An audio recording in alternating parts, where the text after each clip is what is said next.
Assalamualaikum warahmatullahi wabarakatuh. Okey, cikgu akan terangkan serba sedikit mengenai tajuk olahraga. Cikgu dah minta kamu baca hari itu untuk acara lompat tinggi dan juga lontar peluru. Jadi cikgu akan beri sedikit penerangan pada hari ini. Okey, yang pertama sekali adalah lompat tinggi gaya Fosbury Flop. Okey.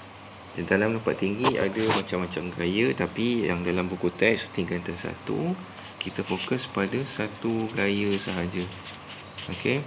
Gaya ini diperkenalkan oleh Dick Fosbury pada tahun 1965 dan dapat pingat emas bila dia guna gaya ni pada tahun 1968.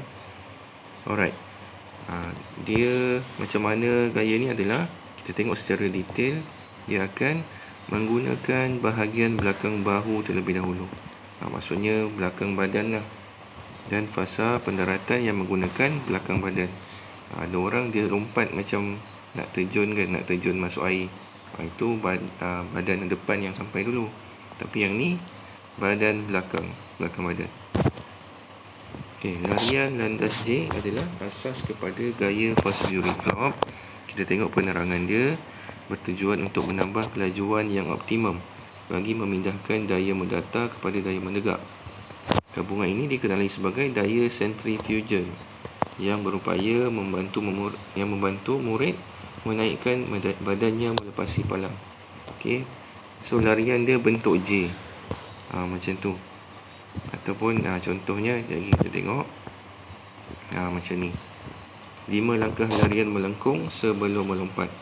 Bermula dengan 5 langkah lari lurus dengan lutut diangkat separas pinggang. Okey, lari 5 langkah. 1, 2, 3, 4, 5. Lepas tu lepas 5 baru kita belok. Macam tu. So ni nampaklah bentuk J nya kan. Alright. Latihan ansur maju lari landas lompat tinggi. Okey, tak semua orang pandai buat. Lagi-lagi kalau bentuk badan yang lebih besar, dia berat sikit. So kita perlukan training. Objektif pembelajaran pada tajuk lompat tinggi ni, kamu kena mahir menguasai teknik Fosbury Flop. Lepas tu sebab tu dia ada tunjuk latihan ansur maju sedikit demi sedikit macam mana kita nak training untuk kuasai kemahiran Fosbury Flop. Okey, ini kamu dah baca kan. Alright. So maju pertama, lari 5 langkah lurus. 5 langkah lari lurus dengan lutut diangkat separas pinggang.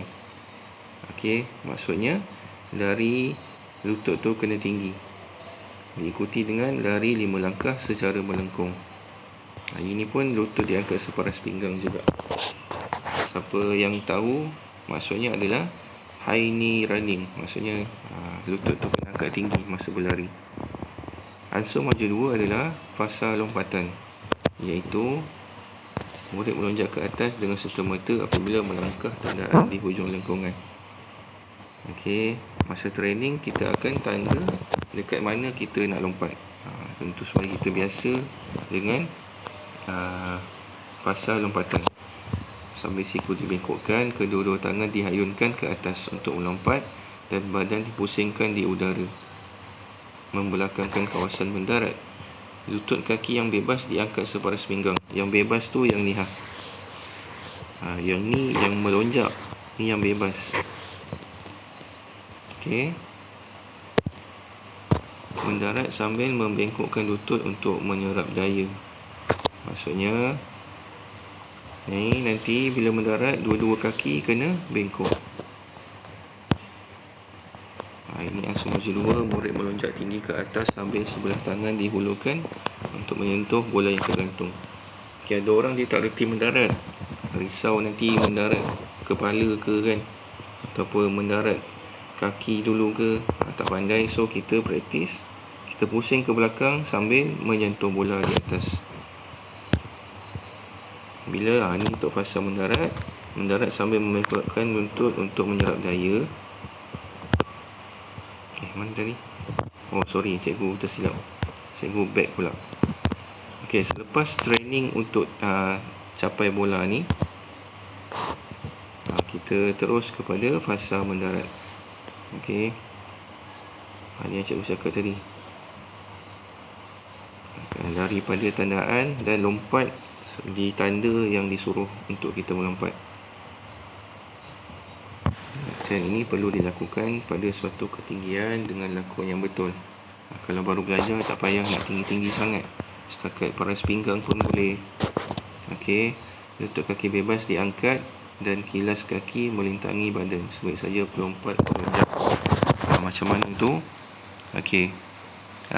Tengok ni. Cikgu bulatkan ni. Ini kaki kiri dia tu kaki bebas, ni kaki yang melonjak.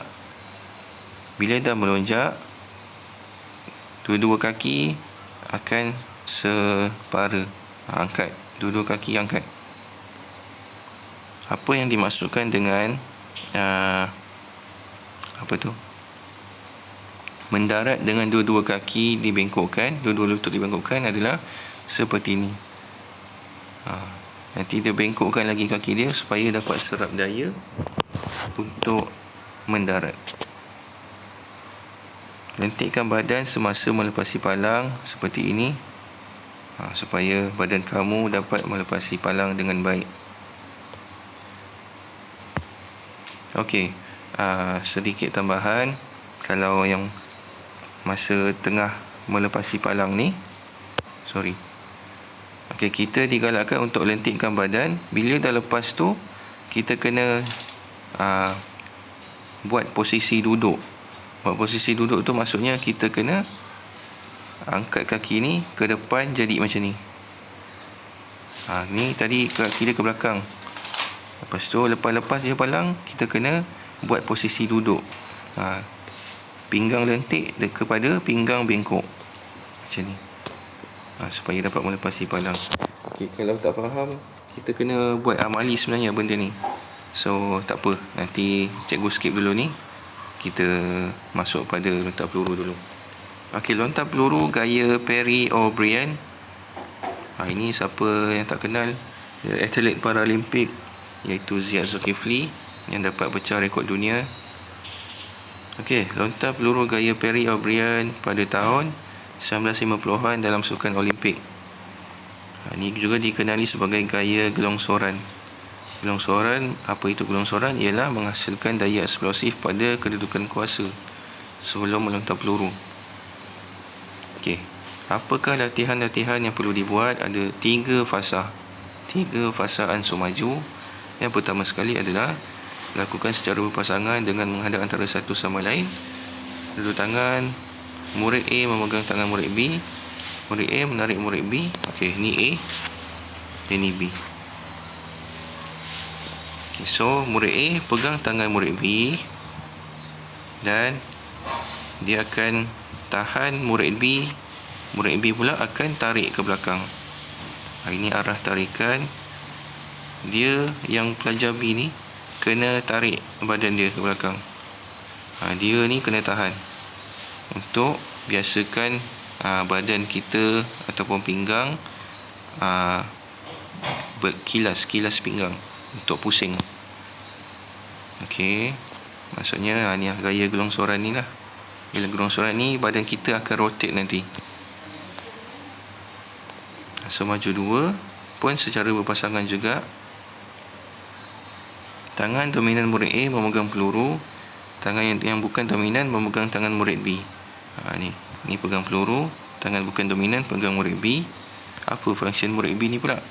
Murid A menarik murid B ke belakang untuk mendapatkan gaya gelongsoran. Sebab apa?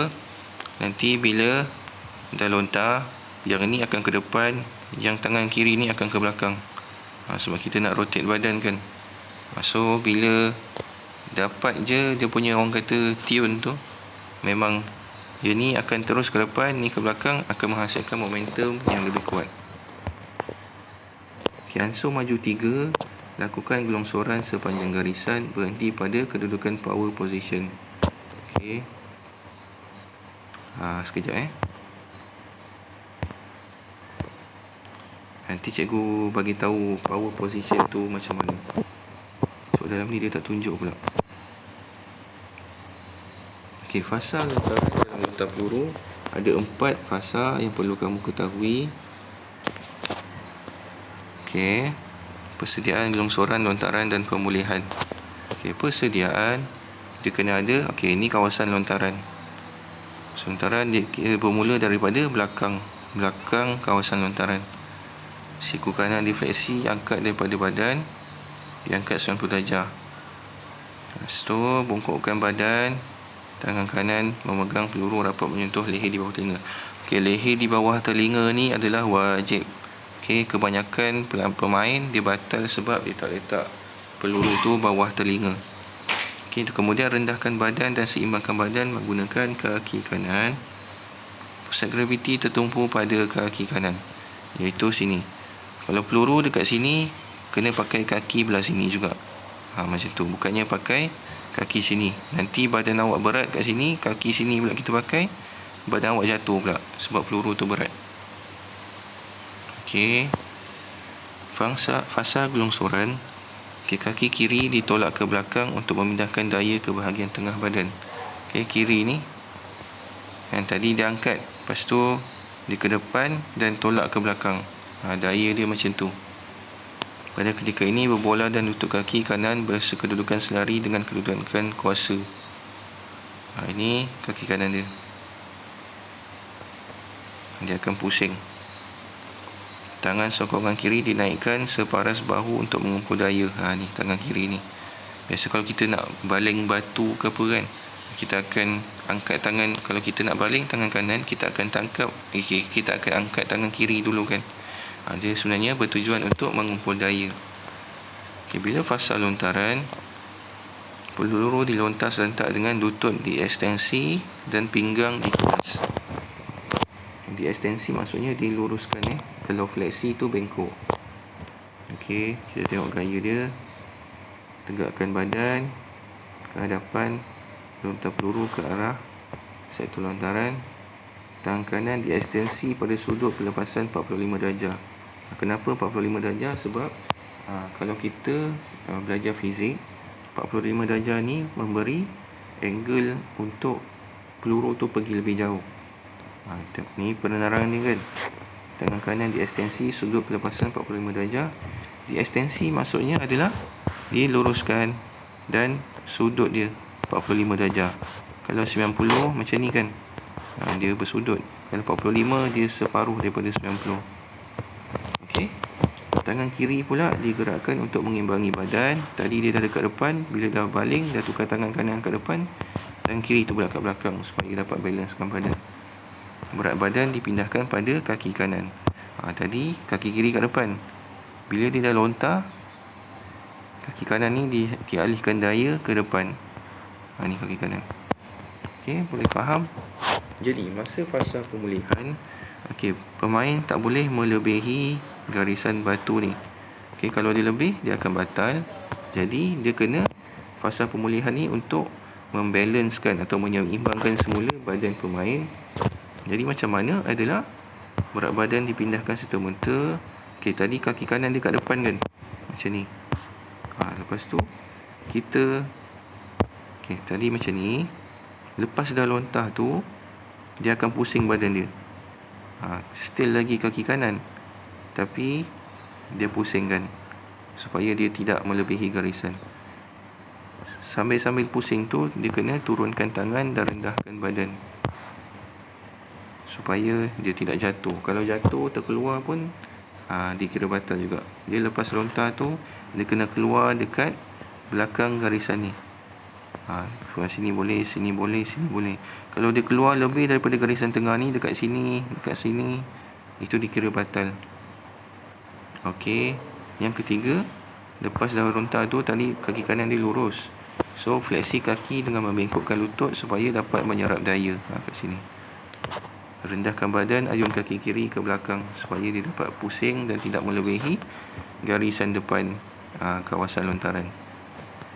Ini permainan dia. Ini nantilah cikgu terangkan. Okey. So setakat itu saja. Cikgu harap kamu boleh faham. Nanti next week cikgu akan buatlah ujian penuh untuk topik olahraga, insya-Allah. Terima kasih.